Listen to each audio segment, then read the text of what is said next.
parte de respiración. Tenemos 3 semanas para realizar el capítulo de neumología. Hoy día hago la parte inicial, después el doctor Casanova hace la segunda y la tercera clase, en ese caso. Entonces, lo que primero tenemos que ver que fisiología es un curso fundamental porque si bien nosotros hemos podido haber estudiado anatomía, lo cual es importante, pero lo que tenemos que ver es cómo funcionan los órganos. Porque precisamente en la alteración de la función es que se propician las enfermedades que pueden existir. Entonces, si ustedes no aprenden un capítulo de fisiología, fundamentalmente van a tener una falencia terrible. No, ustedes no pueden decir este capítulo no lo leen, o este tema no lo leen.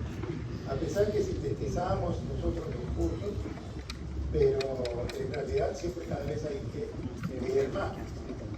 El libro que ustedes tienen, al menos de referencia, es el guide. Se sigue usando el guide. Eso no significa que no puedan usar otros libros, pero el más importante para nosotros sigue siendo guide. Ese libro, al menos base. Si leen otro libro, está bien. Casi los conceptos en fisiología no cambian, sino determinados tópicos que pueden desarrollar uno y otro.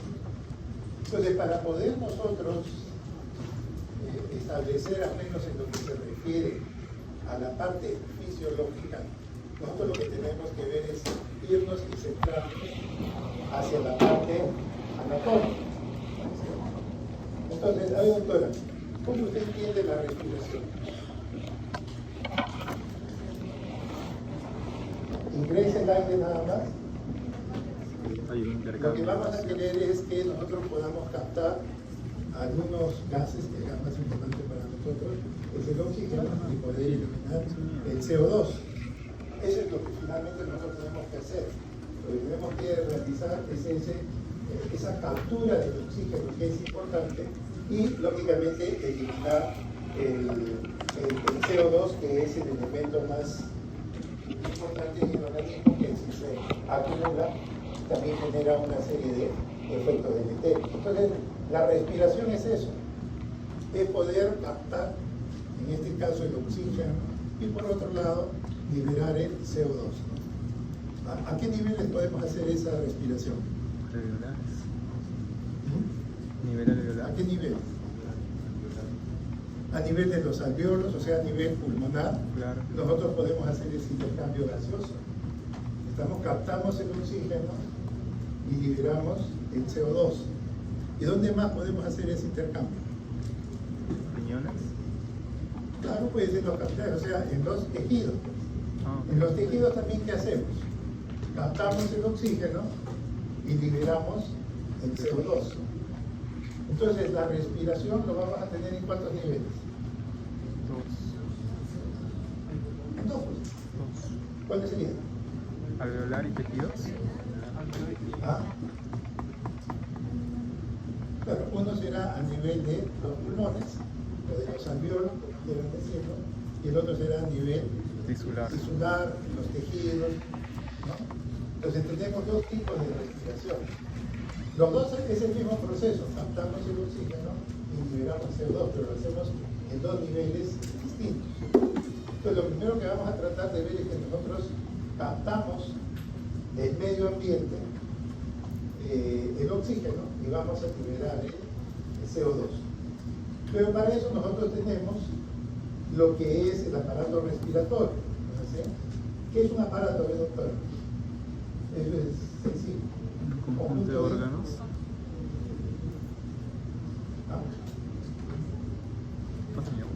Es un conjunto de órganos. No hay ¿Qué es un problema. sistema, doctor? No, pero no pega, no toca nada. Conjunto de tejidos, un conjunto de aparatos. ¿Qué dice el doctor?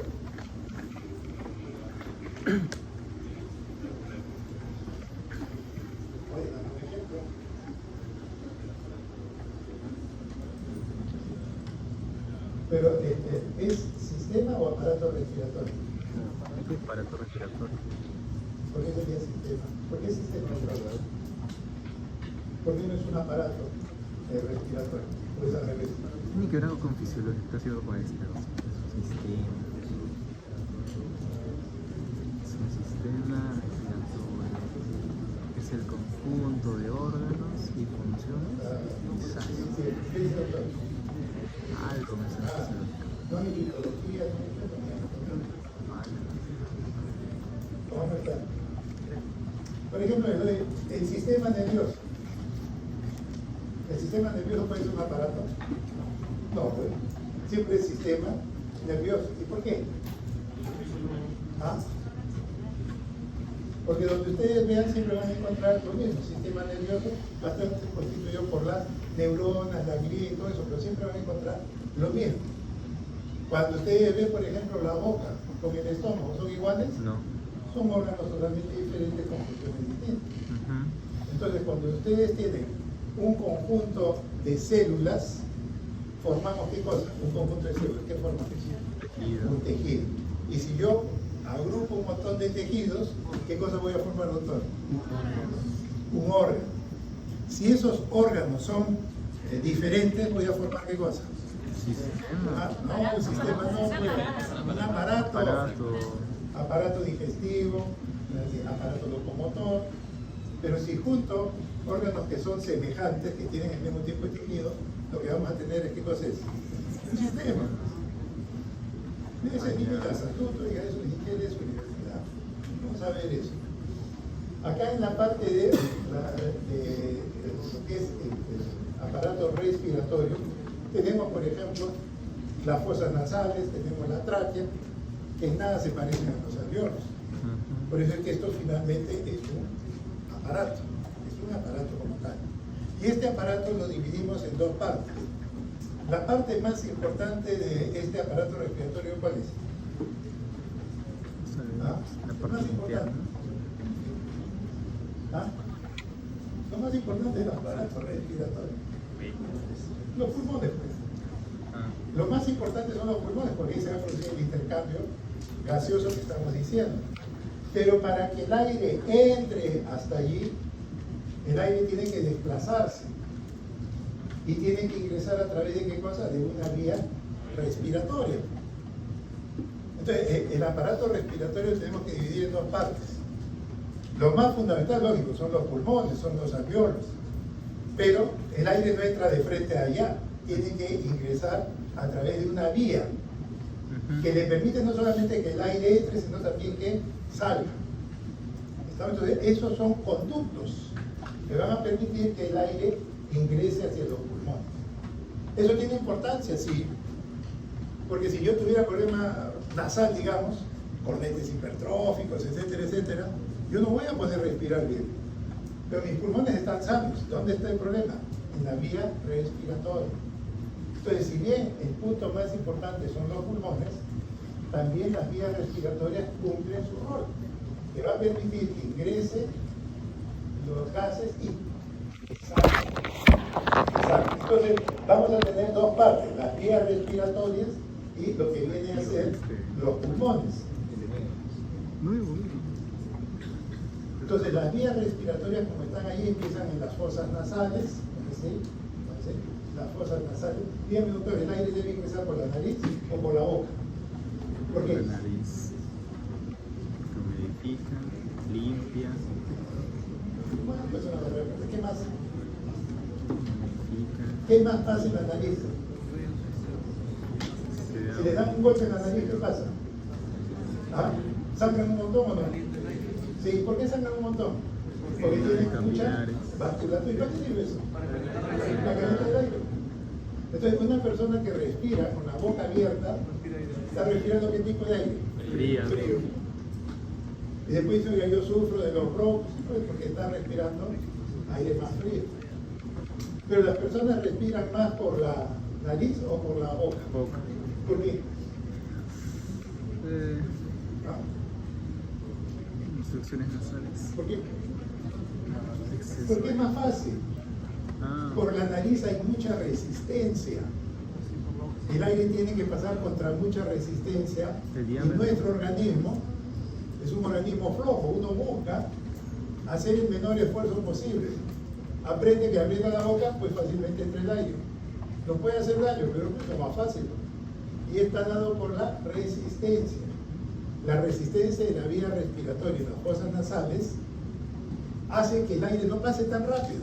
Pero eso es bueno, sí, porque está permitiendo que el aire se filtre, que el aire se caliente, que el aire se humedezca. O sea, hay una serie de funciones que cuando de frente entra a la garganta, pues no es lo mismo.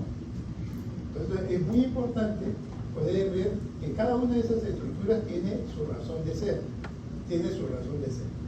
Entonces lo que vamos a tener primero en la vía respiratoria están las fosas nasales, no se podría decir.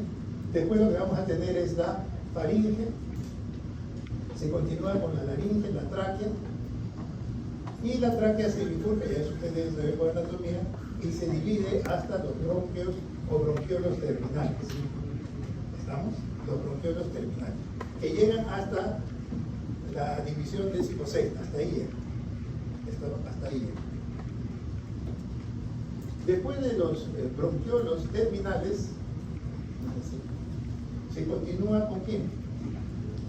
¿Con quién se continúa? Alveolos. ¿Ah? Alveolos. ¿Están mal de la vista o no? Los ¿Qué dice qué alveolos. cosa?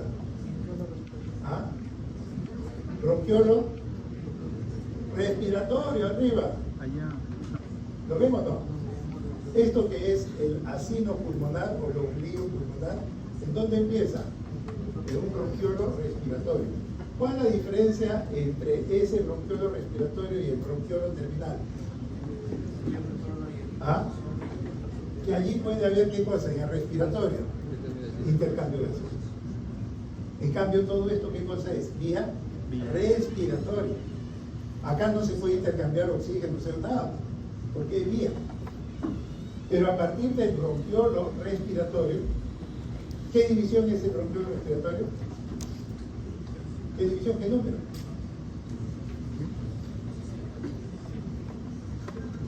No sé, pero ya está. Si hemos quedado en el 16, ¿quién sigue? 17, pues. De allí es que empieza ya en la zona de intercambio. Esto es donde se va a producir el intercambio gaseoso. Entonces van a tener de un lado los bronquiolos respiratorios, que son importantes, los conductos alveolares, los sacos alveolares y finalmente los bronquiolos. Entonces vean ustedes que en este aparato respiratorio, si bien la parte fundamental que nosotros queremos es la parte de los alveolos, porque ahí es donde se produce el intercambio gaseoso, pues hay una serie de estructuras que sirven de camino, que vienen a ser la vía respiratoria y que cumplen diversas funciones. Ya hemos dicho algunas, ¿no? Calentar el aire, filtrar el aire, etcétera, etcétera. Ya, muy bien. Pero lo que a nosotros más nos interesa es el lombillo o acini pulmonar, que más o menos nos da una superficie promedio entre 40 a 80 metros cuadrados cuando uno agarra todos los alveolos y los va distribuyendo. Entonces vean ustedes allí, a ese aparato respiratorio le tiene que llegar ¿qué cosa? La sangre. Y entonces vamos a tener una arteria y una vena pulmonar. Entonces tenemos nuestra estructura. ¿Ustedes recuerdan del ventrículo derecho qué arteria sale? ¿Del ventrículo derecho qué arteria sale? La arteria pulmonar. Sale la arteria pulmonar, ¿sí? ¿Y cuántos mililitros lleva la arteria pulmonar en cada latido? ¿Cuántos? ¿Ah? ¿Se adivina o qué?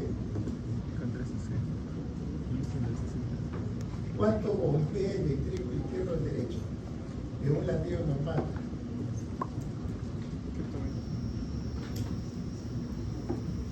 Yo me equivoco por esa nota. 70 mililitros. Ya, 70 mililitros bombea el ventrículo izquierdo del derecho ya. ¿Cuántos latidos por promedio tenemos más o menos en un minuto? 60, 100. Ya, bájale un poco. 70. Entonces, si en cada latido bombeo 70 mililitros, 70 por 70, ¿cuánto es? 1400. 4.900 mililitros. ¿Eso qué significa? Como si te- Los 5 litros de sangre. O sea, el corazón bombea en un minuto, llámese el ventrículo derecho o llámese el ventrículo izquierdo, cualquiera de los dos tiene que bombear lo mismo. Porque si uno bombea más y el otro bombea menos, se empieza a producir una congestión en algún sitio. Tiene que salir de un lado y tiene que ser igual a la salida del otro, si no se congestiona algo. Entonces cada ventrículo, sea el derecho o el izquierdo, va a bombear 70 mililitros en cada latido. Tenemos promedio de 70 latidos por minuto, 70 por 70 nos da 4.900 mililitros, o sea, ahí están los 5 litros de sangre que el corazón tiene que bombear en un minuto. ¿Está? Pues bien, en el lado derecho del corazón lo que va a salir es la arteria pulmonar. ¿Qué tipo de sangre llega a la arteria pulmonar? ¿Ah? Sangre venosa. Ah, claro. Pueden llamarle sangre si quieren, venosa, en realidad no es tan cierto, pero bueno, pueden llamarle sangre venosa, desoxigenada, también puede ser. Y esa sangre que sale de la arteria pulmonar va a ir a producir ¿qué cosa? Digamos, el mecanismo por el cual la sangre se va a oxigenar en los alveolos. Y eso es lo que se llama... ¿Ah? No, pues tiene otro nombre. Claro. Cuando la sangre se oxigena, Hematosis. hematosis, pues hay que sacarle compucha. La hematosis. Entonces, la sangre que está saliendo de la arteria pulmonar va hacia los alveolos para que se pueda oxigenar. Eso va a generar el nombre de hematosis, la oxigenación de la sangre. Y vamos a captar el CO2 y ese CO2 va a regresar a través de qué estructura? A través de las venas pulmonares. Pero las venas pulmonares en este caso, ¿qué tipo de sangre llevan? Sangre oxigenada. Claro, sangre oxigenada. Producto de la hematosis lo que está llevando es sangre oxigenada. Entonces, los pulmones reciben la arteria pulmonar y salen las venas pulmonares. ¿Cuántas venas pulmonares son? 2. Son 4. ¿Cómo se llaman las arterias que nutren al pulmón? Que le alimentan al pulmón. ¿Ah? No te escucho. ¿Cómo se llama la arteria que va a nutrir? ¿Ah? Nutrición pulmonar. ¿Ah? Vamos a tener arterias bronquiales. Porque estas arterias, la pulmonar, ¿qué hace? Lo que está haciendo es llevarle trabajo al pulmón. Le está llevando trabajo para que los alveolos oxigenen la sangre. Le estoy llevando trabajo, pero no le estoy alimentando al pulmón. ¿Quién le alimenta el pulmón? Pues tienen las arterias bronquiales. Ellas son las que se le van a llevar los nutrientes precisamente al pulmón. Entonces no confundan, hay dos tipos de circulación.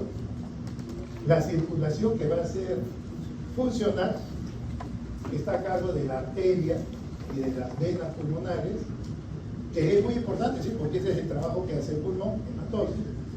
Pero la que nutre al pulmón es otra. Y esas son pues ya las arterias que son bronquiales, porque son los que van a llevarle la comida a ese pulmón. Pues bien, un concepto que también tienen que ver, más o menos, la cantidad de aire que nosotros movilizamos cada vez que respiramos, más o menos 500 mililitros. Ese es el promedio. A eso se llama volumen tidal o volumen marea. Ese es lo que normalmente nosotros estamos respirando sin hacer mayor esfuerzo. Ese es el volumen tidal y ese es el volumen que es más o menos de 500 mililitros. Muy bien. Ese volumen tidal, ese volumen que va a ir a tratar, pues digamos, de entregar el oxígeno, hay una parte que se va a quedar en la vía respiratoria. ¿Estamos? ¿Dónde empezaba la vía respiratoria, doctor? En las fosas nasales. ¿Y dónde terminaba? En el bronquiolo número 16, bronquiolo terminal. ¿Ahí se ha producido intercambio gaseoso? No. ¿Ese aire se ha intercambiado? No. Pues bien, todo ese espacio todo ese espacio de la vía respiratoria, a eso se llama espacio muerto anatómico, porque es anatomía. Ese es el espacio muerto anatómico. Eso nosotros no lo podemos tocar, porque todo el mundo tiene ese espacio muerto anatómico. ¿Estamos? Es el aire que está en la vía respiratoria y que lógicamente no se usa pues, porque está en la vía respiratoria y que más o menos es alrededor de 150 mililitros. ¿Estamos? Es más o menos 150. Entonces, ¿cuánto es el aire, doctora, que llega finalmente a los alveolos? 350. 350 es lo que va a llegar a los alveolos. 150 es el espacio muerto anatómico y hay la diferencia, 500 menos 150 nos queda 350. Eso es lo que va a llegar a los alveolos para el intercambio gaseoso. Entonces, el espacio muerto anatómico, que es más o menos 150, va desde las fosas nasales hasta el bronquiolo terminal. ¿De qué manera yo podría acortar ese espacio muerto anatómico? ¿Ah? ¿Haciéndole una respiración? ¿Ah? No, pues esa es una respiración igual de en el espacio muerto anatómico. ¿Ah? Cuando una persona se está asfixiando, lo último que tenemos que hacer para que la persona pueda respirar, ¿qué cosa es? ¿Ah? Que el aire ingrese desde la garganta. Es acortar el... La persona se está autorando, ¿qué hacen ustedes rápido? Una compresión. Una traqueostomía, pues. Si ustedes hacen una traqueostomía, ¿qué están haciendo con el espacio muerto anatómico? Reducirlo. Lo están reduciendo. ¿Y el intubar a un paciente también? Cuando ustedes intuban al paciente, van viendo que van a crear un espacio más amplio dependiendo de dónde va el tubo del paciente, ¿no? O sea, de dónde está colocando. Porque el tubo se pone hasta antes de la bifurcación. Porque si uno ya lo pone a un sitio, se colapsa el otro. Entonces, si uno hace una traqueostomía, uno puede acortar el espacio anatómico, ¿sí? Uno puede acortar ese espacio muerto anatómico a través de una traqueostomía. Es una cuestión de emergencia. Pero después hay otro concepto, que es lo que se llama el espacio muerto fisiológico. Lo que sucede es que si bien nosotros tenemos pues los alvéolos pulmonares, estos alvéolos pulmonares deben recibir sangre. Entonces los alvéolos respiratorios, pues lógicamente, reciben por un lado aire, eso se llama ventilación, los alvéolos se ventilan, ¿sí? Pero por otro lado los alvéolos reciben sangre, y eso se llama perfusión. Los tejidos, los órganos se perfunden, es decir, reciben sangre. Entonces, los alvéolos, por un lado pueden recibir la ventilación y por otro lado pueden recibir la perfusión. Hay una relación ventilación y perfusión a nivel del alvéolo. Ahora, yo puedo estar, por ejemplo, de pie, y al estar de pie, por mi posición, la ventilación, los gases en el pulmón, yo estoy de pie. Los gases, ¿hacia dónde más van? ¿A la parte de arriba, al medio o abajo? ¿Hacia dónde van los gases? ¿Abajo? Arriba. Es un gas. Arriba. ¿Ah? Como el aire pesa menos, el aire se va hacia arriba. ¿Y hacia abajo qué va? La sangre.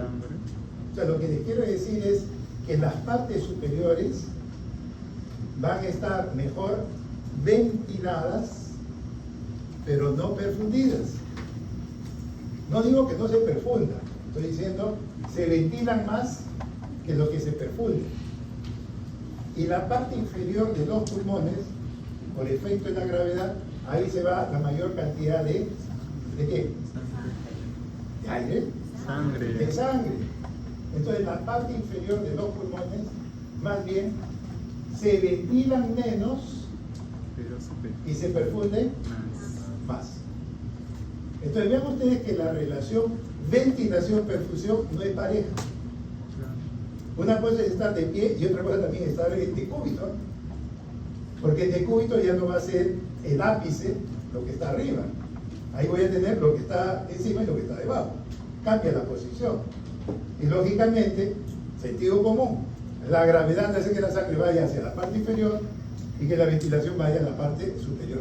No significa que se va a ir todo, sino que va a ir más, por efecto de la gravedad, la sangre se va más hacia la parte inferior, más, no digo que es lo único, y en cambio se produce más bien la ventilación mayor en los alvéolos que están en la parte superior.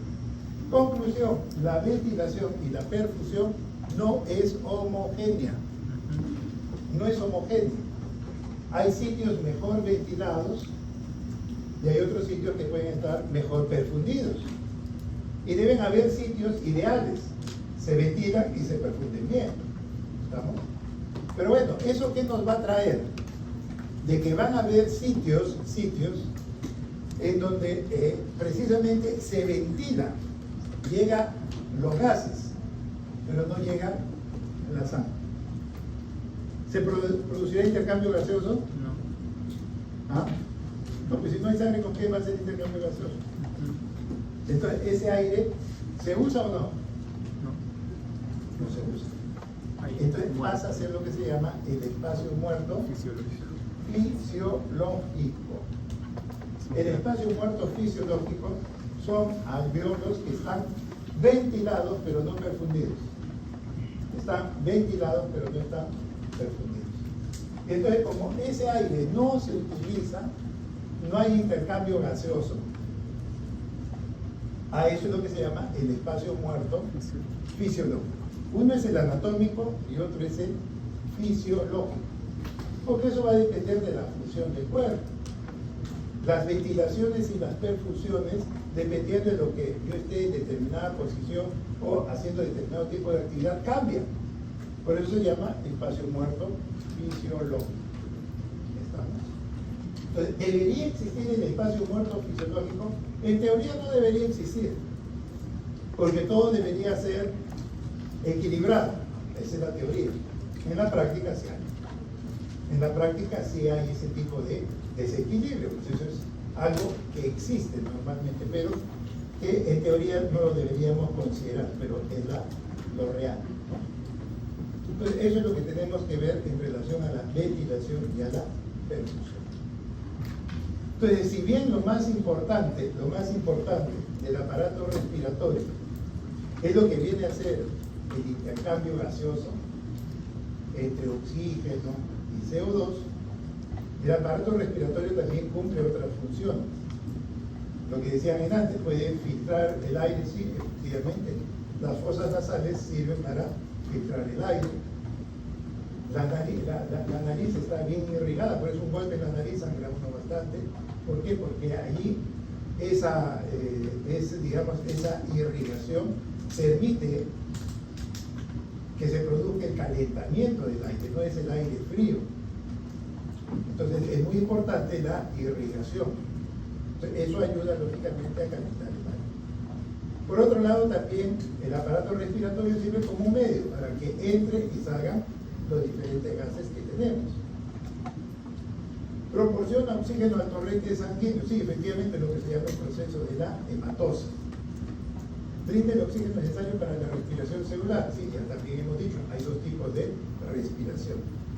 Se elimina el CO2, y eso también es muy importante, porque si no, si el CO2 se acumula, podemos tener una serie de problemas a ese nivel. Y elimina el agua en exceso. Quizás ustedes ahorita cuando están hablando no se dan cuenta, pero cuando baja la temperatura, a veces podemos ver el vapor de agua. Es que realmente nosotros cuando respiramos, hay un vapor de agua, que a veces se puede ver por la temperatura, pero otras veces no, pero siempre el aire que ingresa hacia nosotros tiene que ser un aire humedecido. Y si no está humedecido, hay que humedecerlo.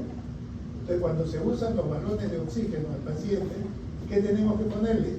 agua para que el aire pase a través del agua y se humedezca. Entonces, eso es importante. Y bueno, más adelante van a ver también que el aparato respiratorio tiene que ver precisamente en relación al pH.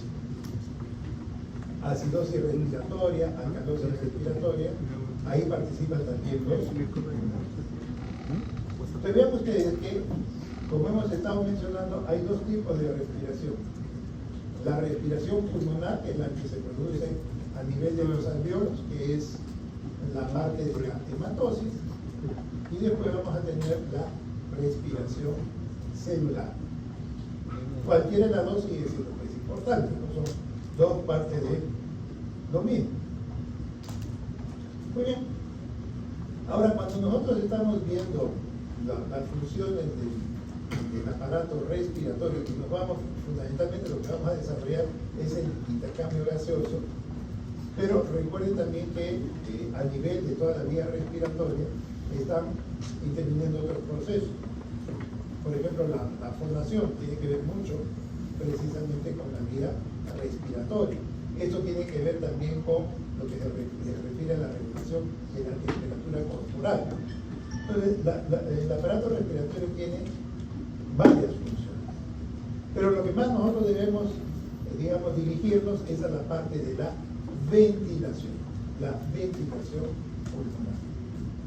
Muy bien, la ventilación pulmonar es un proceso funcional por el cual los gases son transportados desde el exterior hacia los alveolos pulmonares y después, lógicamente, a la inversa.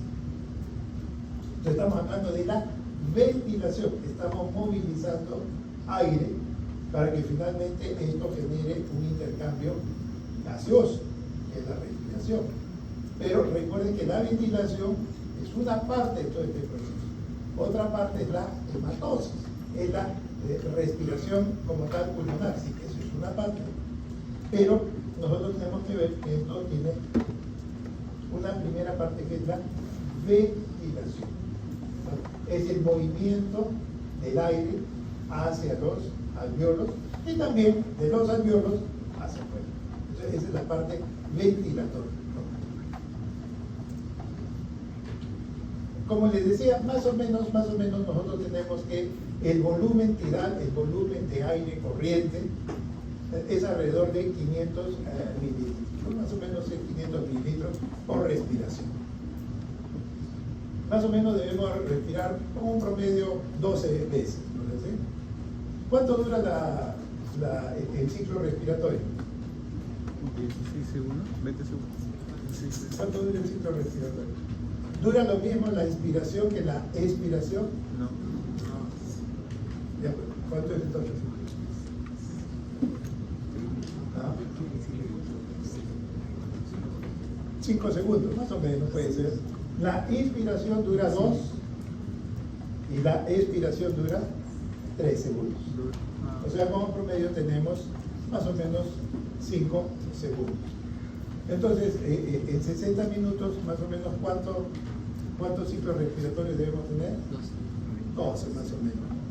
Entonces, si multiplicamos los 500 mililitros por cada respiración y tenemos 12 respiraciones por minuto, más o menos vamos a tener nosotros 6 litros que se están movilizando de aire por minuto. Estamos 6 litros que se están movilizando de aire por minuto. Pero recuerden que acá hay un volumen que se denomina espacio muerto anatómico. Entonces nos queda el alveolar, que ya es 350. Entonces a nosotros nos interesa los 350 mililitros. Así que tenemos, porque eso es lo que se va a intercambiar.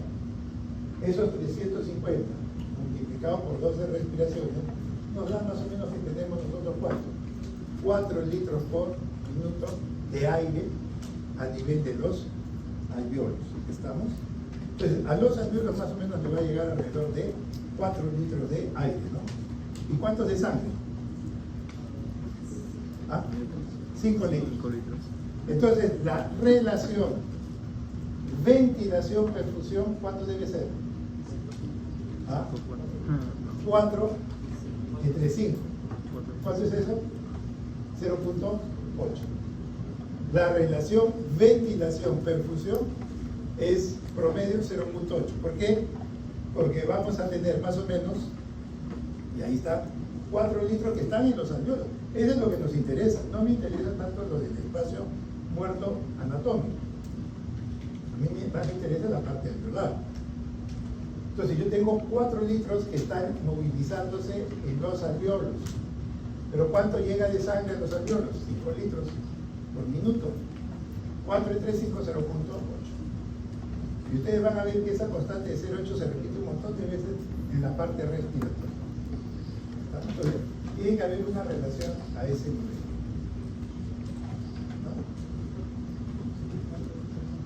¿No? No, es una relación, pero después lo que va a suceder es que en varios otros procesos van a ver que hay una constante en la vía respiratoria, en la respiración, en intercambio gaseoso, 0.8, van a ver que se va a repetir.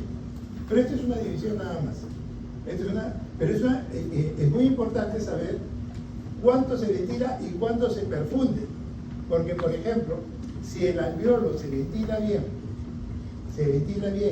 y se perfunde mal, ¿cómo se llama eso? ¿Ah? ¿Cómo se llama eso? Se ventila bien, pero se perfunde mal. ¿Ah? Se ventila bien, llega el aire, pero no le llega la sangre. ¿Ah? No, Dios, ¿cómo me castiga? Entonces eso les he dicho hace un ratito. El espacio muerto que era. Ni un minuto has podido retener eso. ¿Ah? El espacio muerto fisiológico no era, se ventila bien pero no se perfunde. Entonces esa relación ventilación-perfusión sí les va a servir después. Pero es eso, una relación entre ventilación y perfusión, pero tiene muchas implicancias en las enfermedades. Si yo tengo un trombo, una tromboembolia pulmonar que me tapa, me obstruye la sangre que va hacia los alveolos pulmonares, ¿qué voy a estar creando? Una alteración de la ventilación-perfusión. Y eso está generando el espacio muerto. Si bien es una relación, sí tiene utilidad, pero es una relación entre ventilación y perfusión. Doctor, ¿usted ha hecho alguna reanimación cardiopulmonar? ¿Quién ha hecho reanimación cardiopulmonar? Nadie. ¿Han hecho aunque sean las prácticas? Sí. ¿Y han dado respiración al muñeco? No. Ah, no. ¿Los médicos estamos obligados a dar respiración? No. ¿Boca a boca? No. No estamos obligados, pero deberíamos hacerlo. No. Pero de tantas enfermedades a veces el médico ya no quiere hacer, pero eso está mal. El que no está obligado realmente es el público lento. Pero el médico sí debe saber dar ventilación y debe tratar de hacerlo. Hay una serie de consideraciones que no son a veces las que figuran en los libros, pero a veces ante un paciente joven que está mal, uno le da ventilación. No interesa quién sea, porque ya es la desesperación de salvar la vida a un paciente. Entonces, cuando yo le doy la respiración a un paciente, yo le estoy dando la ventilación, le voy a dar, ¿sí? El aire que está saliendo al principio es un aire con oxígeno o sin oxígeno. El aire que sale primero cuando yo le doy la respiración boca a boca al paciente, ese primer aire, ¿tiene oxígeno o no? ¿Sí tiene? Ah, no tiene. ¿Del paciente o de nosotros? ¿Por qué? ¿Y dónde se fue el oxígeno? ¿Quién se lo consumió? ¿De nosotros? Claro, el otro está muerto, el otro no está respirando. Es el mío, es lo que le estoy dando. Cuando yo expiro, ¿ah? El nuestro primer soplo, Sí. le botan su CO2. Pero tiene un espacio muerto que tiene aire. Y no es Sí, ven como ustedes, difícil, ¿ah? Tienen que mover sus neuronas, ¿sabes? Eso está mal. ¿Qué les digo al principio? Que lo que está en la vía respiratoria, ¿qué es? ¿Un aire que se ha usado o no? No, 250 ¿Está rico en qué? En oxígeno. Entonces cuando yo no tengo que inflarme ahí para poder darle aire, mentira, porque el primer aire que va a salir es un aire rico en oxígeno. No es que no lo hemos usado, porque ese es el aire de dónde? Del espacio muerto anatómico, que no lo hemos usado para nada. Claro. Entonces no tienen que cargarse ahí como un pavo ahí para darle aire al paciente, no, uno nada más sopla con fuerza y le estamos dando, lo primero que va a salir es oxígeno, lo que sí sale después, lógicamente ya tiene CO2, pero lo primero que le vamos a dar es oxígeno. Ese aire está rico en oxígeno porque no lo hemos usado, es el aire del espacio muerto anatómico. ¿Estamos? Entonces tienen que hacer la animación, pues ustedes tienen que practicar. Pero bueno, vean ustedes que acá ya estamos viendo lo que es ventilación. La ventilación es el movimiento de los gases a través de la vía respiratoria. Eso es lo que hacemos a través de la ventilación. Muy bien. Ahora, cuando nosotros hacemos la respiración, aunque a veces no nos damos cuenta, nuestros músculos están trabajando. Y bueno, nosotros en lo que hemos visto, ya hemos dicho que la duración de la respiración, ¿cuánto duraba? 5 segundos. La inspiración, ¿cuánto duraba? 2.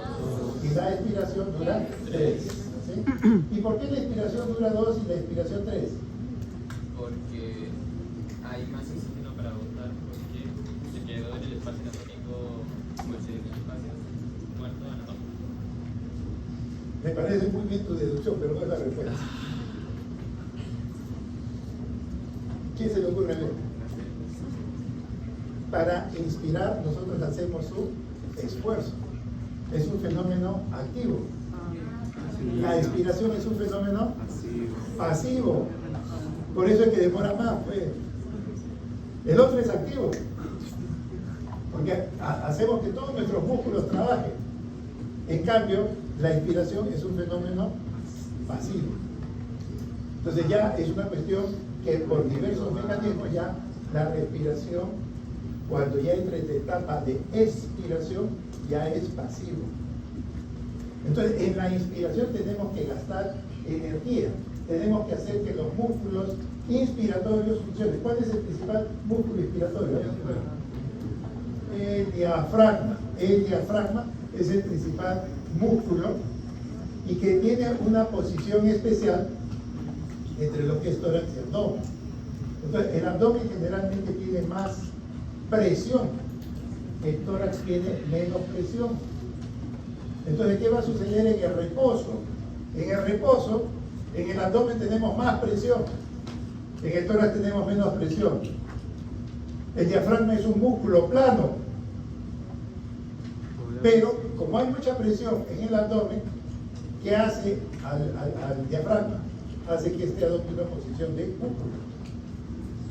Porque hay mucha presión intraabdominal y poca presión intratorácica. Por eso se habla de presión negativa intratorácica. ¿Por qué? Está hablando en relación al abdomen. En el abdomen tenemos más presión que en el tórax. Por eso decimos, en el tórax tenemos presión, entre comillas, negativa. Y por eso es que el diafragma adopta una fórmula o una posición o una ubicación que hace finalmente que ese músculo, cuando entre en reposo, dibuje o describa una cúpula. ¿Estamos? Eso es cuando está en reposo. Cuando ese músculo se activa, cuando ese músculo trabaja, ¿qué va a hacer? Se aplana. ¿Estamos? Se aplana. ¿Y qué va a pasar con la caja torácica? La caja torácica, el volumen tiende a aumentar. La caja torácica tiende a aumentar. ¿Estamos? Entonces vean ustedes, el diafragma es uno de los músculos más importantes que tienen que ver con, precisamente con el fenómeno de la inspiración y también de la expiración. Pero en la inspiración tiene una función activa, mientras que en la expiración es un fenómeno pasivo. ¿Vamos? Y vean ustedes que esto puede desplazar medio, 1 centímetro, no es mucho, pero para toda la capacidad nuestra, para toda la jaula torácica, es bastante. Uno dice, no, pero bajó medio centímetro, se aplanó 1 centímetro, es poco. Uno quizá puede decir poco, pero en realidad desde el punto de vista funcional, eso significa bastante. Entonces, como vamos a ver después, vamos a ver moverle esto. Así por ahí.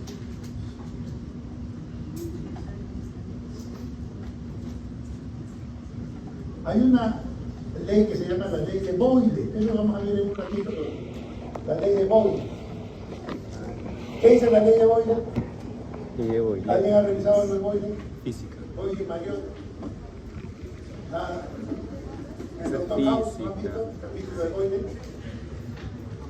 ¿Qué dice la ley de Boyle? Presión por volumen es ¿qué cosa? Una constante. ¿Estamos? Presión por volumen es una constante. Cuando yo inspiro, el músculo diafragma se va a aplanar, va a descender. Mis músculos inspiratorios, los intercostales externos, van a jalar la jaula torácica hacia adelante. Entonces, ¿qué pasa con todo el volumen dentro del tórax? ¿Aumenta o disminuye? Muy bien, entonces el volumen va a aumentar. ¿Estamos? Si el volumen aumenta, ¿qué pasa con la presión? Tiene que disminuir. ¿Estamos? Entonces, si la presión dentro del tórax disminuye, ¿qué va a suceder? El aire que está afuera tiene que entrar. Esa es la inspiración, basado en la ley de Boyle inferior, en donde presión por volumen es una constante. Cada vez que yo inspiro, la jaula torácica se va a expandir y el volumen tiende a aumentar. Pero por la misma ley, el volumen debe disminuir, la presión disminuye. Al disminuir la presión, recuerden que nosotros estamos en relación con nuestro medio externo, con la atmósfera. Pero si mi presión intrapulmonar se hace menor, el aire que está afuera, por gradiente de presión, más presión, menos presión, el aire. Y se produce el fenómeno de la inspiración. Pero ¿hemos gastado energía o no? Sí. ¿En qué? Inspiración. En los músculos. En que los músculos trabajan. Y tenemos que utilizar fundamentalmente los intercostales, el diafragma, pero también entran otros accesorios cuando queremos hacer una respiración más profunda. Pero vean ustedes, es un principio muy fácil. Si yo aumento en la inspiración mi jaula torácica, mi volumen intratorácico, la presión dentro de esta jaula torácica disminuye en relación al medio ambiente. Disminuye en relación a la atmósfera. Afuera hay mucha presión, adentro hay menos. ¿Qué debe pasar? El aire. Pero acá yo he hecho gasto de energía, ¿por qué? Porque sencillamente estoy haciendo que los músculos se contraigan. Estoy gastando ATP, estoy gastando energía. Esto es un fenómeno activo, es un fenómeno activo. Pero vean ustedes, acá ya incluso se adelantó la figura, no sé por qué.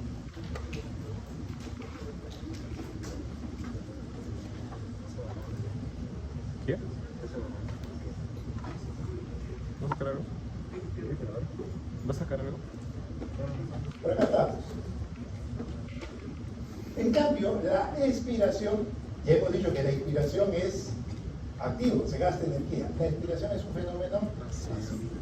¿Por qué? Porque el pulmón tiene una estructura elástica. El pulmón es un globo con fibras elásticas que si se llena de aire, después vuelve a su posición inicial. ¿Por qué? Porque el pulmón tiene una estructura elástica. Ahí no hay gasto de energía. Directamente no hay gasto de energía, porque está volviendo a su posición inicial. Entonces lo que vamos a ver nosotros durante la expiración es eso. Salvo que uno pues haga un esfuerzo físico, un ejercicio, en donde ahí sí ya todo tiene que intervenir, ¿no?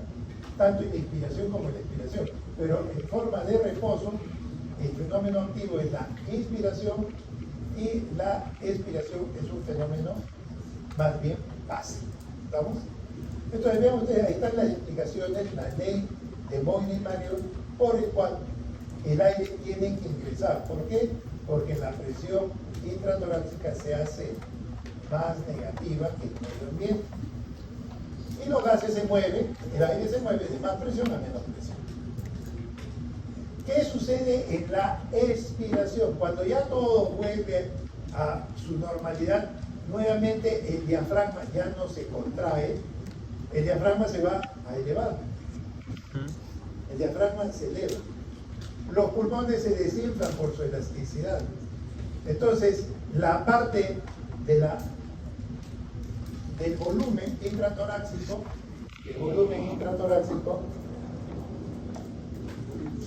Disminuye.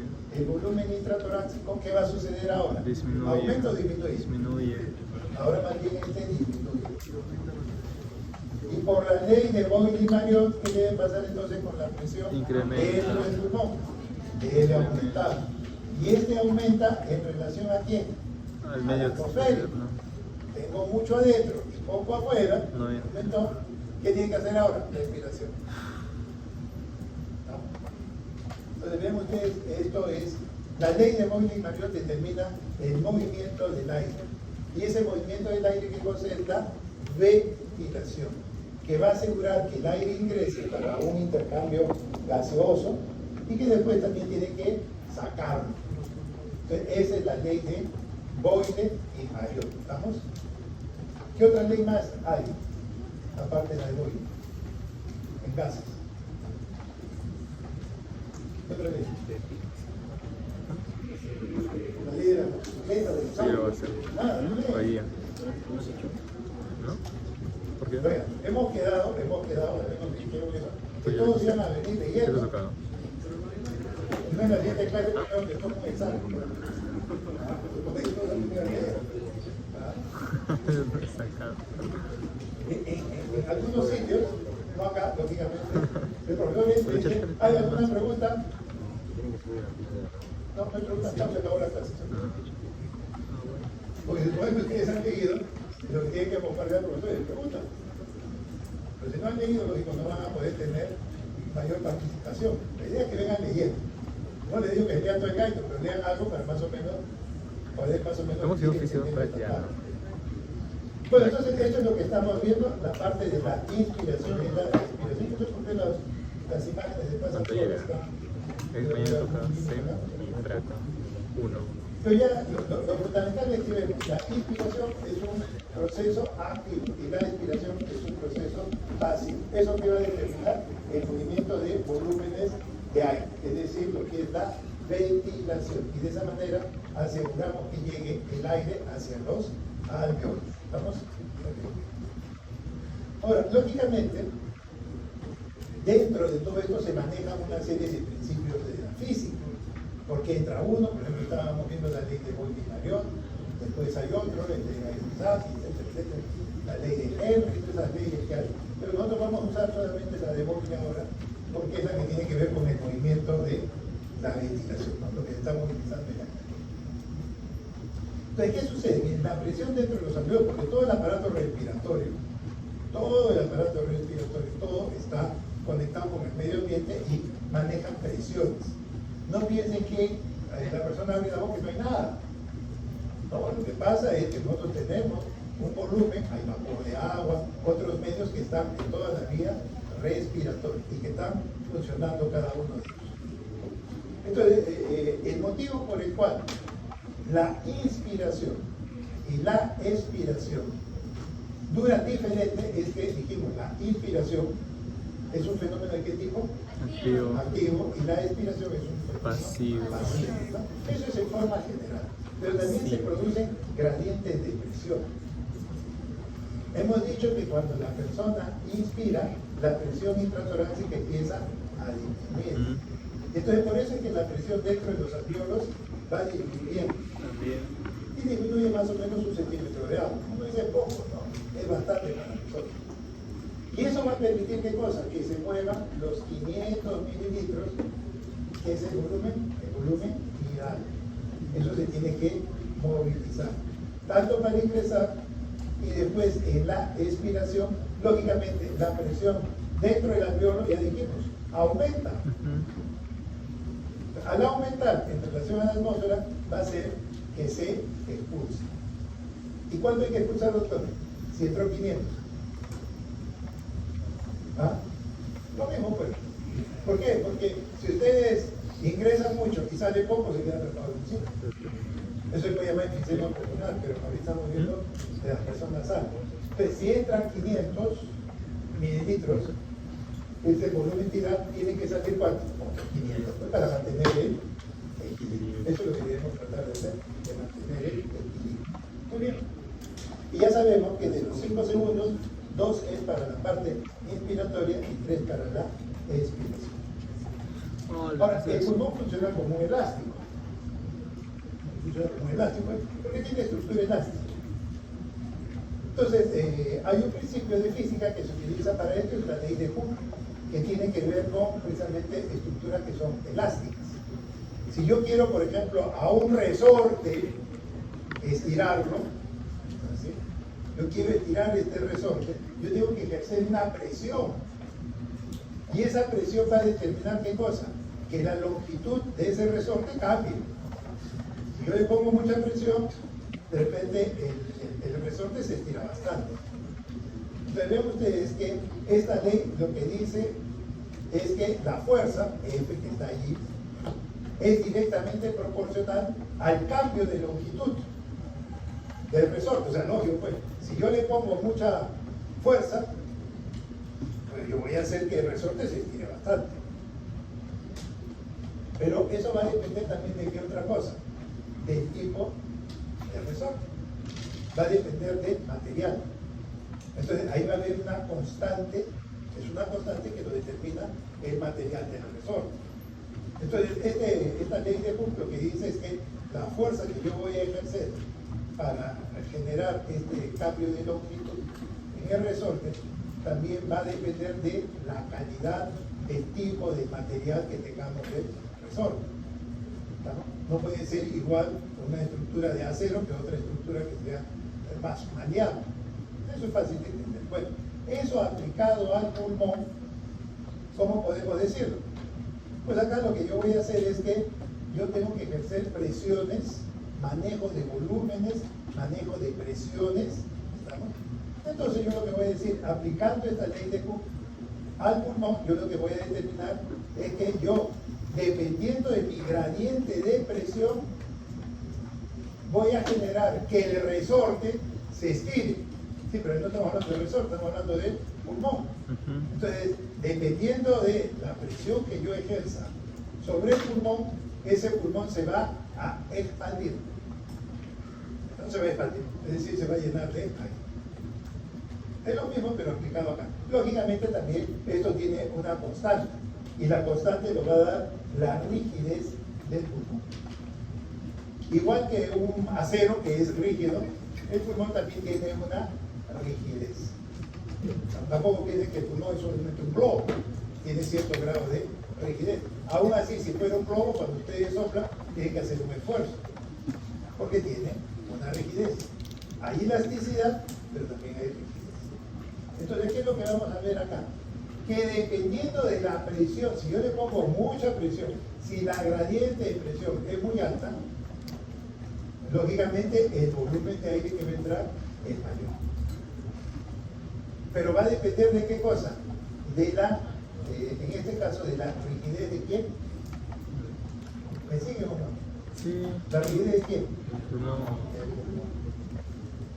Entonces, si yo a un paciente, por mala suerte, este paciente tiene que estar con un ventilador, el ventilador tiene que mandar presión para que entre ese aire a los alveolos. ¿Estamos? Entonces, ¿qué sucede? ¿Qué sucede? Si yo le pongo mucha presión, puedo romper los alveolos. Entonces, yo tengo que ver que la presión que debo ejercer no me debo pasar siempre de determinado rango, porque dependiendo de la presión que yo ejerza, ese pulmón se va a expandir mucho o poco. Por eso es que a los ventiladores uno tiene que ir regulándole para no dañar el alveolo. Pero si bien la presión va a determinar las variaciones en el volumen, esto va a depender de qué otra cosa, doctor. ¿Cuál era la otra variable que faltaba? Hemos visto presión, hemos visto cambio de longitud o el cambio de volumen. ¿Qué falta del otro? Rigidez. El otro que era la K, la rigidez. ¿Por qué? Porque el pulmón de un niño, pues su rigidez es muy pobre, baja, es muy pequeña. Porque el pulmón todavía pues, recién está formado. Pero de una persona de 80 años, ¿cómo será su pulmón? Más rígido. Maduro. Entonces, dependiendo de eso, yo ya tengo que empezar a manejar Está más otros aliviado. parámetros.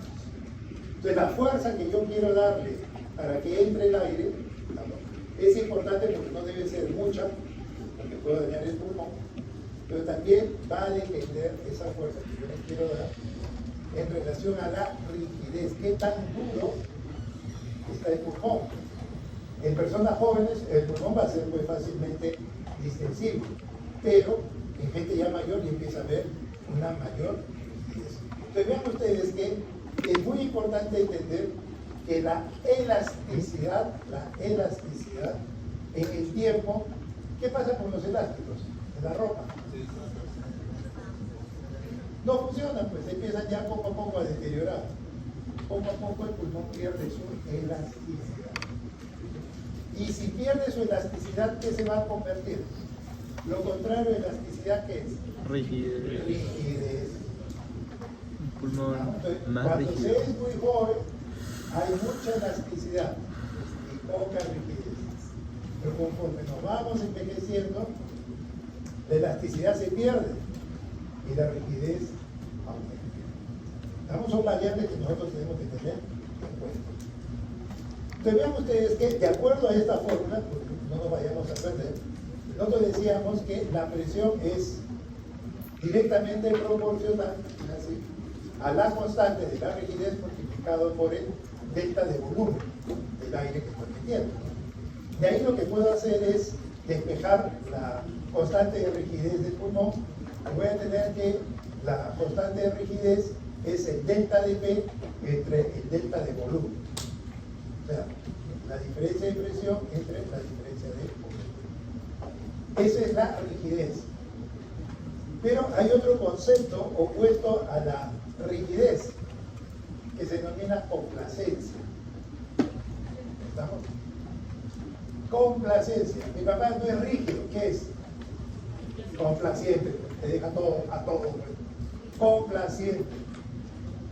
Lo contrario a complaciente es rígido, es rígido. El pulmón sucede lo mismo. O es rígido, lo opuesto es complaciente. Entonces, la compliance o complacencia del pulmón va a ser la inversa de la constante de rigidez. Entonces vean ustedes que ahí lo que he hecho es poner 1 sobre K. Estoy haciendo la inversa de la rigidez. Y ahora la fórmula tiene que ser igual. Delta de P sobre, perdón, delta de volumen sobre delta de presión. Pero recuerden que estoy haciendo la inversa. Estoy haciendo la inversa de lo que hemos hablado hace un momento de rigidez. Lo que estoy haciendo es invertirlo. Han llevado matemáticas, ¿no? Uno si quieren. ¿Pueden hacer eso? Entonces no está difícil. Entonces la compliance pulmonar, eso se acuérdense, la compliance es delta de volumen entre delta de presión. Y es lo opuesto a la rigidez. Entonces vean ustedes ahí la compliance o complacencia. A nosotros nos conviene que nuestros pulmones sean muy complacientes. ¿Por qué? Porque se llenan de aire. A nosotros nos conviene eso. Entonces, ya tenemos rigidez, ya tenemos complacencia. Pero a veces se utilizan términos que son más o menos los mismos. La distensibilidad. La distensibilidad, ¿qué cosa viene a ser? La complacencia. La distensibilidad en realidad viene a ser la complacencia. ¿Cuán complaciente es el pulmón para llenarse de aire? Es lo opuesto a la rigidez. ¿Y esta complacencia qué cosa va a hacer? Delta de B, ¿estamos? No es nada difícil. Entonces vean ustedes que la distensibilidad se refiere a la cantidad de fuerza que se debe ejercer en un cuerpo para deformarlo. En este caso no voy a deformar el pulmón, sino para cambiar de una posición en reposo a un pulmón lleno de aire.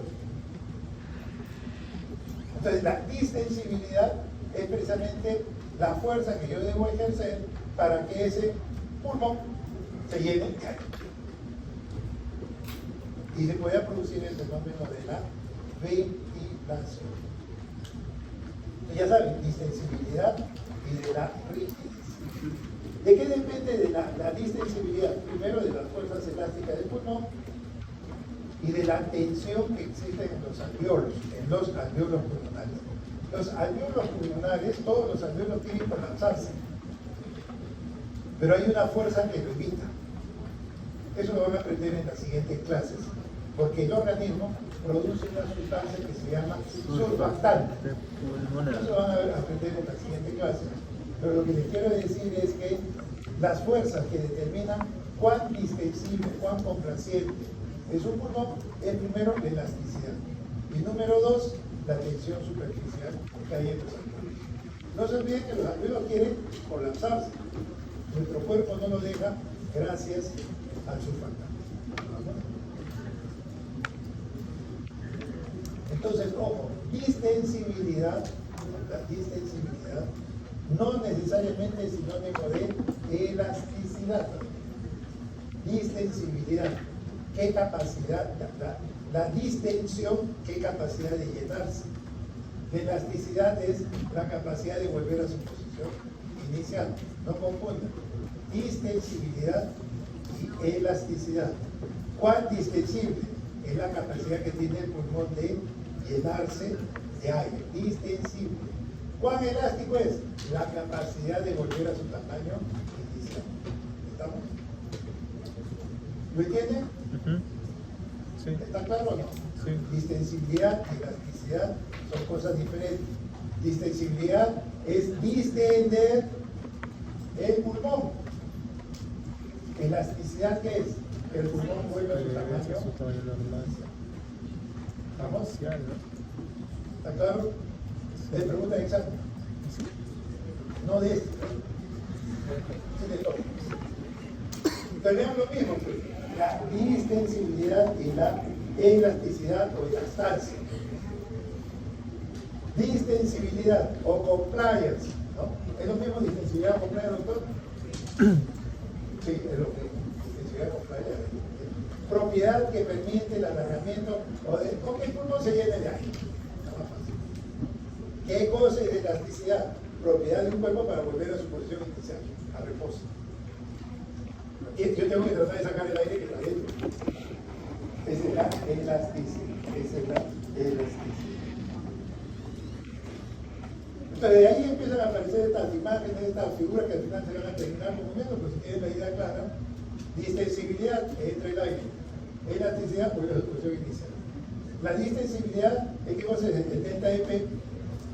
El delta EB entre delta F. Ya, nada más. ¿Qué se pregunta el examen?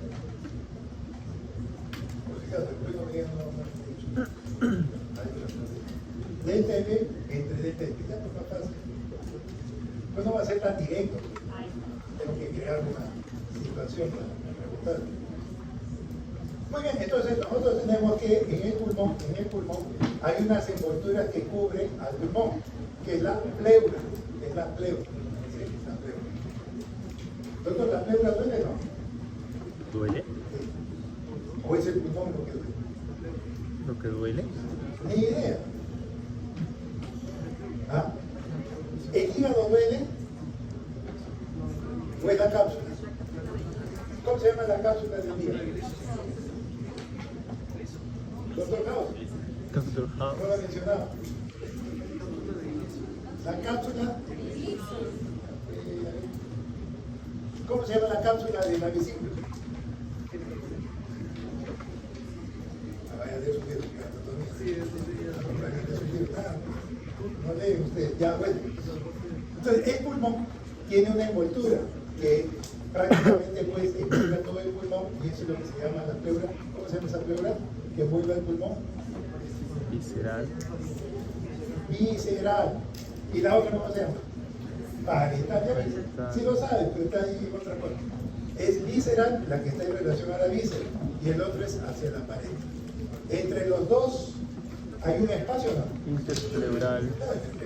¿Sí debe haber líquido? Pues si no estaría flotando. Claro. hay una pequeña cantidad de líquido entre ambas pleuras. Y eso permite que precisamente las pleuras se modifiquen sin generar ruido, no, porque también las pleuras se inflaman y pueden generar un ruido que se llama frote pleural. No puede escuchar eso porque las paredes se han puesto rígidas, ¿no? Entonces, normalmente nosotros tenemos una hoja visceral y una hoja parietal. Muy bien, entre esa hoja visceral y parietal, las dos están en contacto, hay un poco de líquido,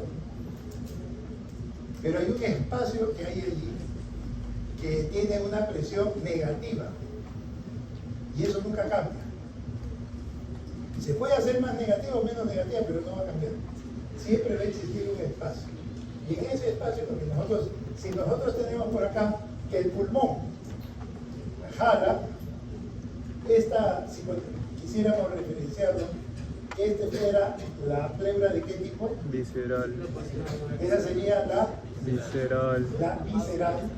Y este cambio, Parietal. la parietal. ¿El pulmón qué trata de hacer? Colapsarse. No les digo que los alvéolos tratan de colapsarse, ¿verdad? Los alvéolos tratan de que el pulmón colapse. Pero la jaula torácica, ¿qué hace? Que se extienda. Esto es una fuerza y una lucha de fuerzas. Por un lado, la jaula torácica que jala para que esto no colapse. Y por otro lado, los pulmones, la imagen que está tratando de que los alvéolos colapsen. Esa fuerza entre los dos se está sucediendo a nivel del espacio pleural. Y en ese espacio pleural hay una presión que es una presión negativa, o sea, significa que es una presión menor. ¿Cuán menor es? Más o menos de menos 5 centímetros de agua. Esa es la presión que existe dentro de este espacio pleural y que es la resultante de que por un lado los alvéolos tratan de colapsarse y por otro lado la jaula torácica lo trata de jalar. Y al final esa presión negativa es de más o menos 5 centímetros de agua. Entonces, lógicamente, si existe esa fuerza, es importante entender que el pulmón tiene su elasticidad y que precisamente esa elasticidad es que trata de que el pulmón vuelva a su tamaño inicial o de reposo y que hay un alvéolo que lo que quiere es que el pulmón totalmente se colapse. O sea, van a haber diferentes ya factores que están interviniendo acá para que precisamente se produzca la inspiración y la expiración. Entonces, a nivel de los alvéolos, todos los alvéolos lo que quieren es colapsar. Quieren colapsar. Pues bien, en el interior de estos alvéolos, el neumocito, ¿cuántos neumocitos hay? A ver, doctora. 1 y 2. ¿Cuántos neumocitos hay?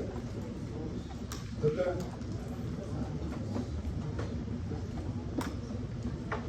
Nada. 2. El 1 y el 2. ¿Qué hace entonces? Produce surfactante. Produce surfactante. ¿Y el 1? ¿El 1 qué hace? ¿Ah? El 1 es el que forma parte de la estructura del alvéolo.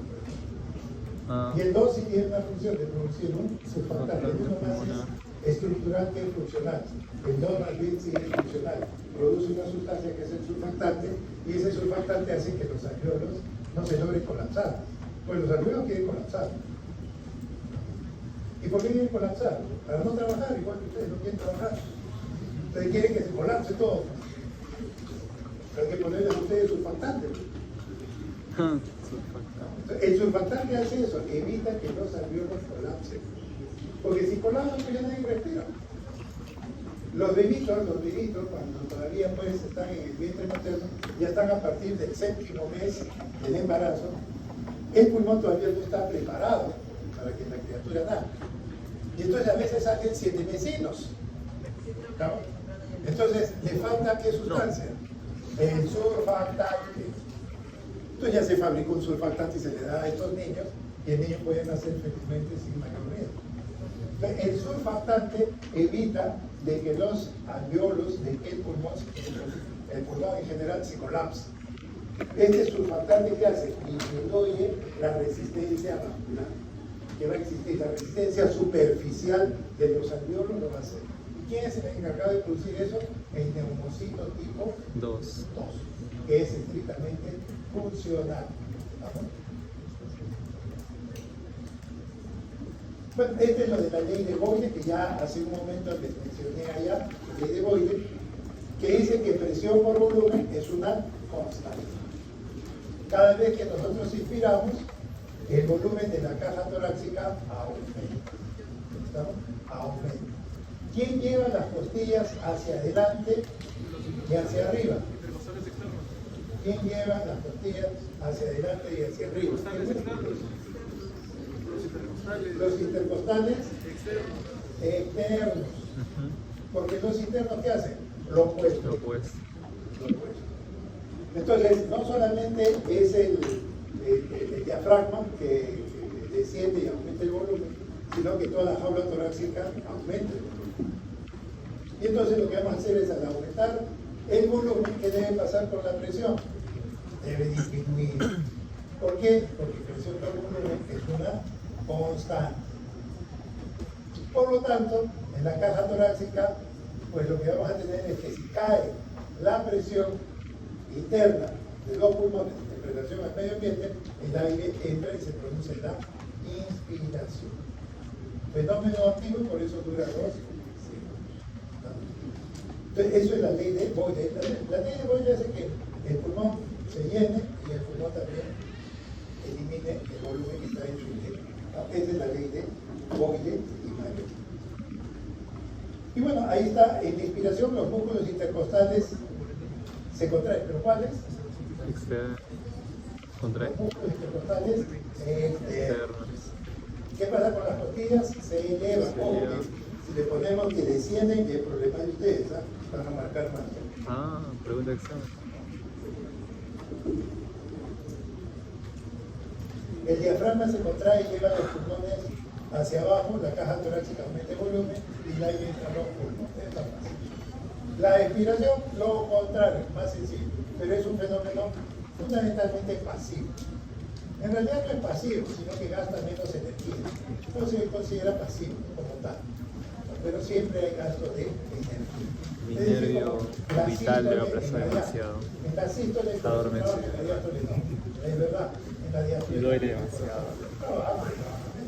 También la inspiración, si bien es un fenómeno pasivo, así lo enseñamos, pero de todos modos hay un menor gasto de energía. Entonces vean ustedes que finalmente todo este fenómeno por el cual el aire entra y sale va a depender, entre otras cosas, también por la presión intrapleural. Por un lado, el pulmón trata de colapsarse y por otro lado, la jaula o caja torácica trata de expandirse. Y eso es lo que ustedes van a tener que estimar. A ver. Acá vamos a tener la inspiración. En la inspiración, ¿qué es lo que va a suceder con el volumen que hay en el pulmón? Va aumentando porque el aire está entrando. Pero ¿qué va a suceder con la presión dentro de los alveolos? Debe disminuir. Claro. No, tiene que disminuir, pues estamos diciendo eso, ¿no? Y lógicamente si disminuye, la presión intrapleural también va a disminuir. Se va a hacer cada vez más negativa. Y para que se produzca la expiración, sucede todo lo contrario.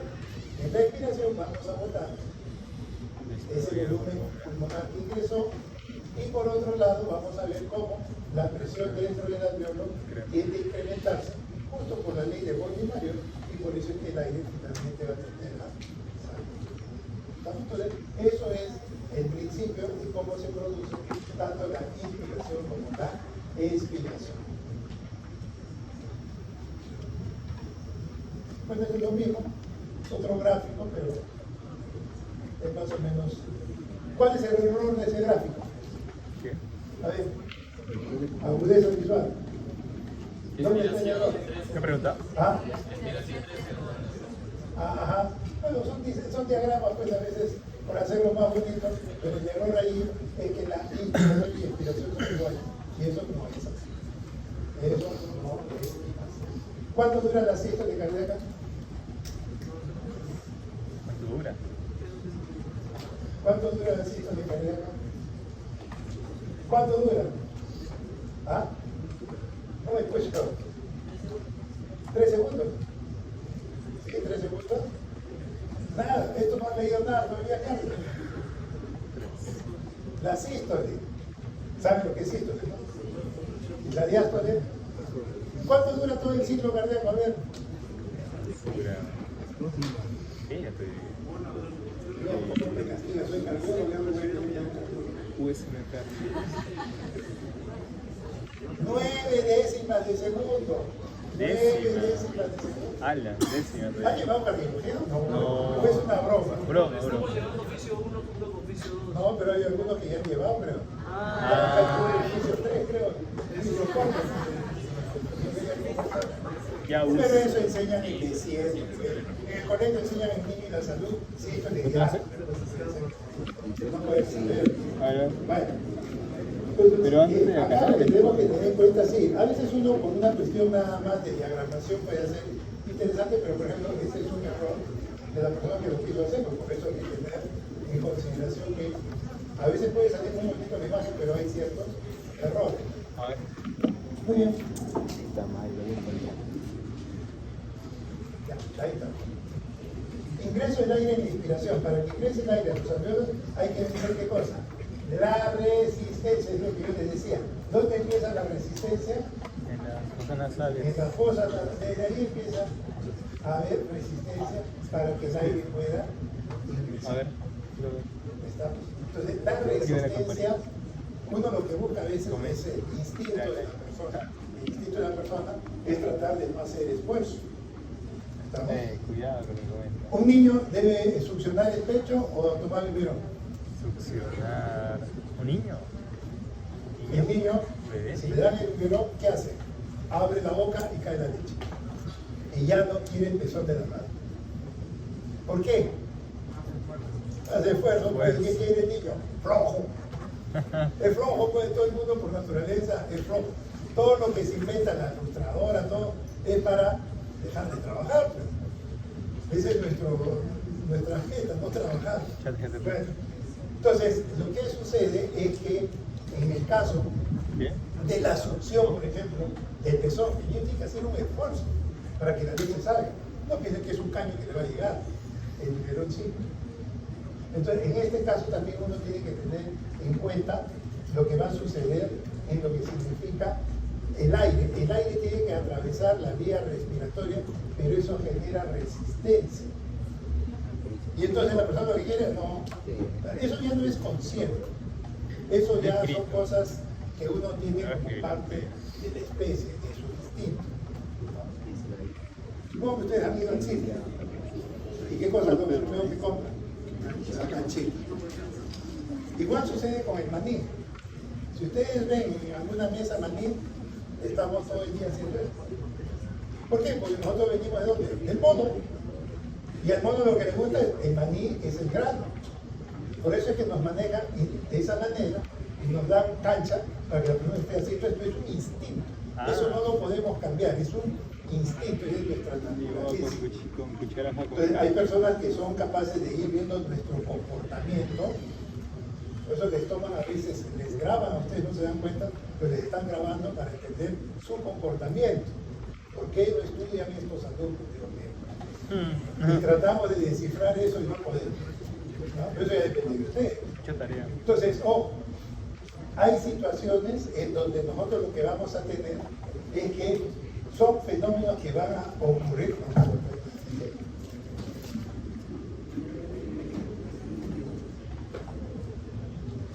A mí me hicieron eso. Cuando estaba medio de pulmón. Respiro. Tu viejo. Tenemos sitios que son de mayor resistencia y que a veces nosotros lo tratamos de obviar. Pero vean ustedes, el 50% de la resistencia está en la vía respiratoria alta, de la laringe hacia El arriba. que ya al minuto 24. Entonces, por eso es que la persona trata de obviar esta zona. Ahora, el 80% de la vía respiratoria le genera una resistencia cuando estamos hablando de bronquiolos o bronquios mayores de 2 milímetros. O sea, hay diferentes estructuras dentro de todo el árbol respiratorio que va a generar resistencia al libre pasaje. Y entonces esa resistencia hace precisamente de que el volumen de aire que está tratando de ingresar no llegue a veces en las condiciones que uno necesita o requiere. ¿Estamos? Entonces nosotros tenemos que ver ahora cómo el aire que tiene que vencer esta resistencia finalmente debe llegar a los alveolos. Y entonces ustedes en la práctica de la próxima semana van a hacer las espirometrías. Y lo importante de la espirometría no es básicamente hacerlo. Lo más importante es entenderlo. Yo quiero tomar un electro, quiero que tomar el electro. El electro es una cuestión técnica, lo van a aprender. ¿No? Si lo aprenden ahora, lo aprenderán y después se lo van a olvidar, pero después lo van a recordar. Lo más importante, ¿qué cosa es?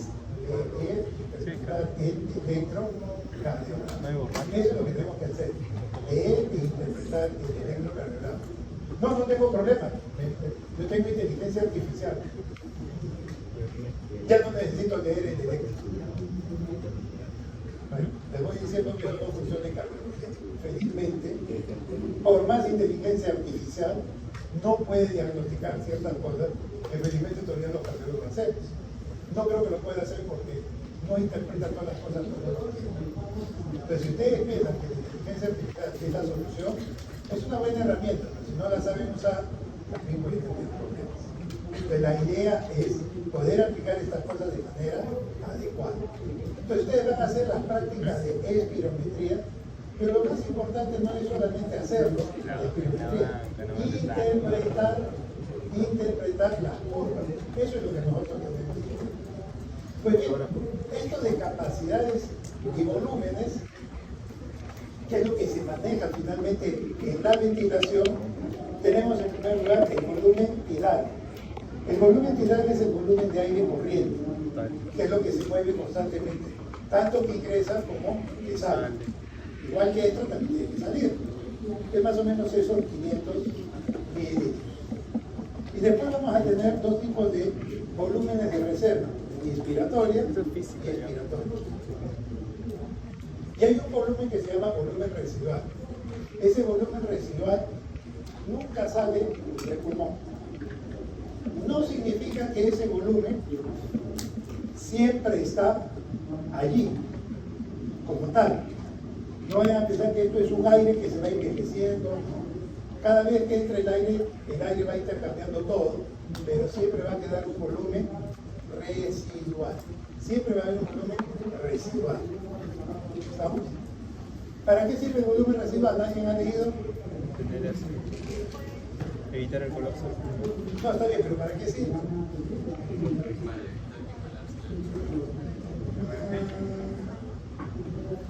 El que evita que colapse el pulmón, ¿quién es? El surfactante. Para mantenerla Forma. frío. ¿Ah? ¿Han leído lo que han leído? Ya. ¿Para qué sirve el volumen residual? Muy fácil. Cuando la persona inspira, el aire está entrando. ¿Estamos? Y eso va a permitir que se produzca la hematosis. Pero cuando yo expiro, el aire se está saliendo. ¿Y la sangre qué está sucediendo? ¿Se oxigena en ese momento? ¿Deja de oxigenarse en esos 3 segundos? Tiene que oxigenarse, pues. ¿Pero de dónde? Del volumen residual. El volumen residual. Oxigena la sangre. Eso es lo que ustedes guardan de reserva. No sé si guardarán reserva ustedes, pero eso es lo que uno a veces tiene para que te salve de alguna emergencia. Yo no tengo plata, lo tengo acá, mi dinerito guardado. Ese volumen residual es algo que tenemos residual. ¿Para qué? Para que cada vez que empezamos a hacer expiración, ¿cuánto dura la expiración? 3 segundos. 3 segundos. Cuando uno hace la expiración, ¿qué vamos a hacer? Se tenga que mantener el intercambio, ¿cómo se llama el intercambio gaseoso? Hematosis. La hematosis debe continuar durante la expiración. ¿De dónde saco el aire? De ese volumen residual. De ahí es donde yo estoy obteniendo el oxígeno, de ese volumen residual. Ese volumen residual nunca sale. Nunca sale. Siempre está allí. Pero no piensen que ese volumen siempre va a ser constante y no se intercambia. No piensen que ese volumen tiene un oxígeno que dura eternamente 80 años. No, pues, cada vez que respiramos, todo esto se moviliza. Pero siempre va a quedar un volumen residual. Entonces, vean ustedes, primero vamos a ver los volúmenes. Volumetridad, volumen de reserva inspiratoria y residual. La suma de dos o más volúmenes, a eso se llaman capacidades. La suma de dos o más volúmenes se llaman capacidades. Entonces vamos a ver los tipos de capacidades que van a existir. Eso ustedes lo van a hacer en la práctica.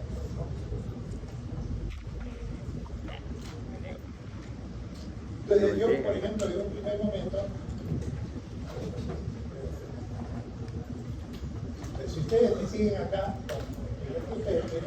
yo lo que estoy acá haciendo es mi inspiración y mi expiración normal. Inspiro, expiro. Este es mi volumen de aire. El volumen tidal se voy a manejar, que es de 500 mililitros. Pero en eso yo digo, a ver, tome bastante aire. Yo voy a tomar bastante aire. Entonces, miren, yo estaba por acá. Y yo digo, ahora tome todo el aire que pueda. Y entonces estoy viendo qué cosa. A mi volumen de reserva inspiratorio. A mi volumen tidal se le agrega un volumen de reserva inspiratorio. Y de ahí nuevamente le digo, respire normal. Empieza a respirar normal. Yo estoy acá. A ver, respire normal. Tome aire, bote aire. Bote todo. ¿Qué estoy haciendo? Volumen de reserva expiratorio. ¿Vamos? Yo estoy en mi volumen tidal. Le hago que inspire mucho. Toma, ¿qué puede? Toma aire. Volumen de reserva expiratorio. Estoy acá. Señor, bote todo el aire que pueda. Volumen de reserva expiratorio.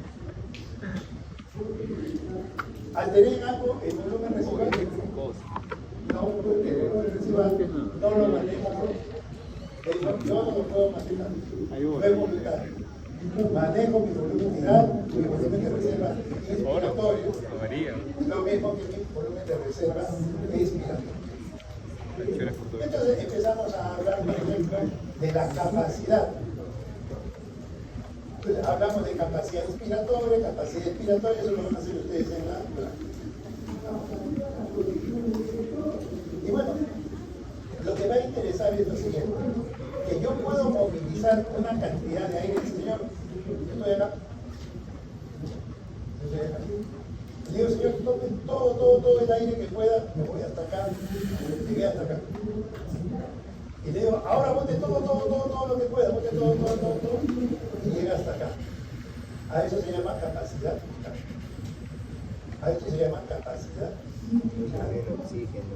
Capacidad. ¿Estamos bien? Eso es lo que no puede finalmente movilizar. Volumen tidal, volumen de reserva inspiratoria y volumen de reserva expiratoria. Eso lo que me va a dar es la capacidad vital. Pero ojo, acá abajo que tengo mi volumen residual, que no lo puedo tocar porque no se puede. Pues bien, este volumen residual, si yo le sumo la capacidad de este volumen de reserva expiratoria más este volumen residual, estos dos, si yo sumo estos dos, a eso se llama capacidad residual funcional. Capacidad residual. Eso sí vienen preguntas. Yo puedo determinar la capacidad residual funcional con el espirómetro, no. Tengo que hacer una prueba especial. ¿Por qué? Porque el único valor que no puedo determinar ahí, ¿cuál es? Volumen residual. Ese no lo puedo determinar. Tengo que hacer una prueba especial de gases para poder establecer eso. ¿Estamos? Eso es un volumen que no se puede Ahí está, se mirar me hicieron en hacer. el espirómetro que ustedes van a hacer. Inhala. Lo que ustedes van a ver Solo. es primero volumetría, las capacidades que tiene. Ese eres tú, weón. Pueden calcular incluso su capacidad vital, pero lo que no van a poder ustedes determinar es el volumen residual, Gordo, que lógicamente se puede combinar con el volumen de reserva respiratoria, y eso nosotros no lo podemos precisar, porque es lo que se está tratando de hacer. Muy bien, esto es lo que ustedes van a hacer. Lógicamente se destapa incluso la nariz para que no se escape el aire por ningún sitio. Y bueno, este es uno de los diferentes tipos de espirómetros que utilizamos para ver si estos pacientes tienen una buena función. El espirómetro ayuda para ciertas cosas, pero no es para todo. Recuerden que el volumen residual no lo podemos evaluar, acá. Se hace con otras pruebas específicas. Entonces eso nos limita a ciertas cosas.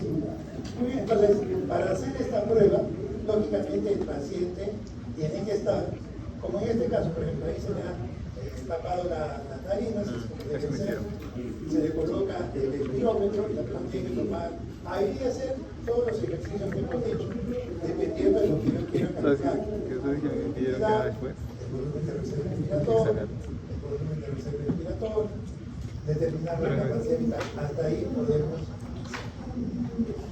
Muy bien, ahora estas máquinas lo calculan todo y de forma adecuada. Entonces vean ustedes lo que vamos a hacer. Yo lo primero que voy a establecer es a esta persona. Tengo que pesarlo, tallarlo, y de acuerdo a eso me va a salir una capacidad vital. ¿Qué era la capacidad vital? ¿La suma de quién? Uy. Bueno, ya. Si no se han aprendido, ya no sé. ¿Qué era? Si le alcanza. Claro, es el volumen vital, más el volumen de reserva respiratoria, el volumen de reserva vital. Todo esto es la capacidad vital. Bueno, esa capacidad vital está establecida en las personas de acuerdo al género, a la talla, etcétera, etcétera, ¿no? La edad del paciente, todo tiene un valor. Entonces todos tenemos a través de tablas o calculadoras, ya tengo yo la capacidad vital ideal, por eso se llama ideal. Ideal es el que debería tener esta persona con estas características, ¿no? Lo que yo tengo que determinar son estos dos. Entonces lo que vamos a hacer al paciente, como se muestra ahí, se le tapa las fosas nasales, las narinas, se le pone la aparato. Y bueno, vamos a decir, primero señor, bote todo el aire que tiene, bote todo el aire. Y ahora inspire. Entonces lo que estamos haciendo es llevarlo prácticamente al punto máximo. Y de ahí le decimos, bote todo el aire, todo el aire que pueda. Porque estamos estableciendo su capacidad vital, real del paciente. Entonces vean ustedes que en ese punto de allá, la persona que dice, bote todo el aire. Primero le digo, bote todo el aire que tiene, bote todo el aire ya, quédese ahí en reposo. Tome todo el aire que pueda y ahora bote todo rápido, lo más rápido que pueda, lo más rápido que pueda. Y lo máximo que él puede botar va a ser su capacidad vital, pero esa es su capacidad vital real del paciente. Entonces yo ya voy a tener su capacidad vital forzada, porque tiene forzada. Este ya la tenía. Y lo otro que tengo que ver es, ¿y cuánto votó en el primer segundo? O sea, de todo lo que había votado, me interesa saber cuánto votó en el primer segundo. Y a eso se llama volumen expiratorio forzado al primer segundo. Necesitamos tres valores. El primero sale a través de tablas. Los otros dos lo hago a través de la prueba. Señor, bote todo el aire que pueda, ahora insufle todo, y cuando bote rápido todo, lo más rápido que pueda, y voy a tener su capacidad vital forzada. Y quiero saber cuánto pasó en el primer segundo. Entonces, si yo ya tengo esas tres variables, yo puedo establecer qué tipo de patrón tiene este sujeto. Oye. ¿Deducción?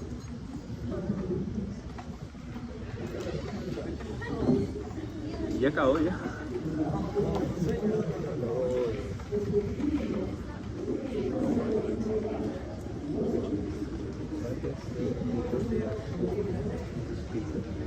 que te gusta.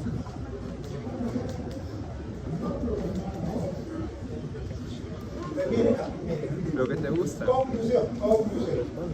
Yo Lo que tengo te la gusta. capacidad vital De forzada acuerdo. que he obtenido de esta persona después de haber hecho esa prueba. Lo que te gusta es. Después calculo, veo dentro del valor cuánto expulsó el primer segundo.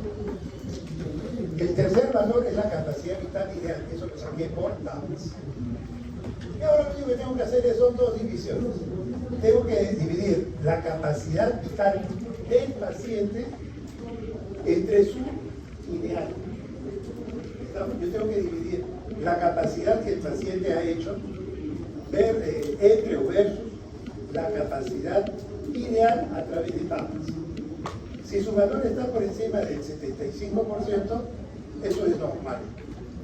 ¿Estamos? Entonces tengo que compararlo con su capacidad que sale a través de tablas para un sujeto en condiciones ideales. Si no se alcanza ese valor, por encima del 75, ese patrón es restrictivo. O sea, el pulmón no se llena bien. Patrón restrictivo, no se ha llenado bien.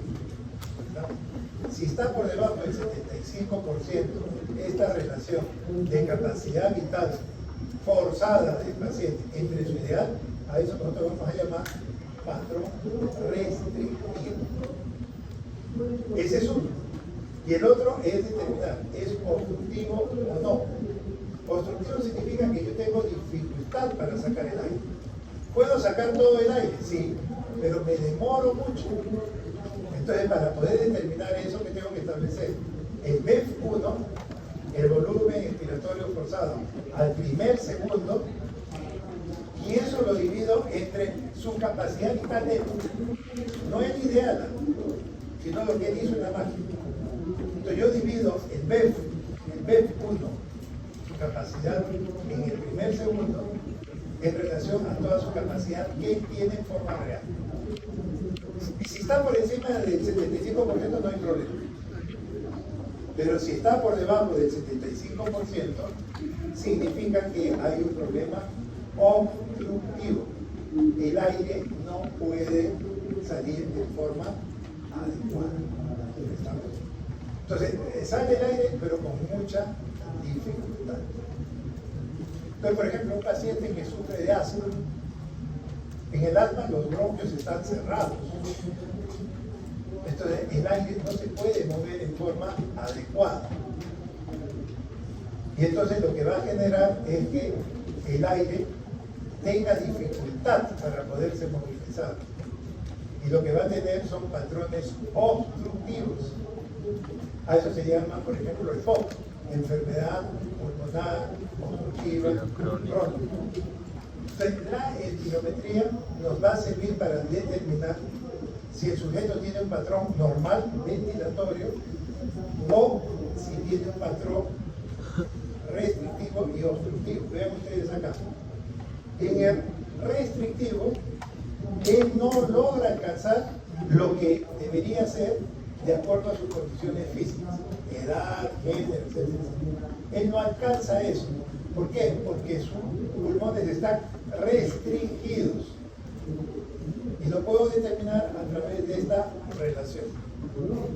¿Qué divido en esa relación? ¿Ah? Lo que él vota versus lo ideal. Ese es su patrón restrictivo si está por debajo del 75%. El otro es el paciente que tiene un patrón obstructivo. En el obstructivo yo me demoro en sacar el aire. Puede ser que lo saque todo, pero me demoro demasiado. ¿Por qué? Porque hay una obstrucción.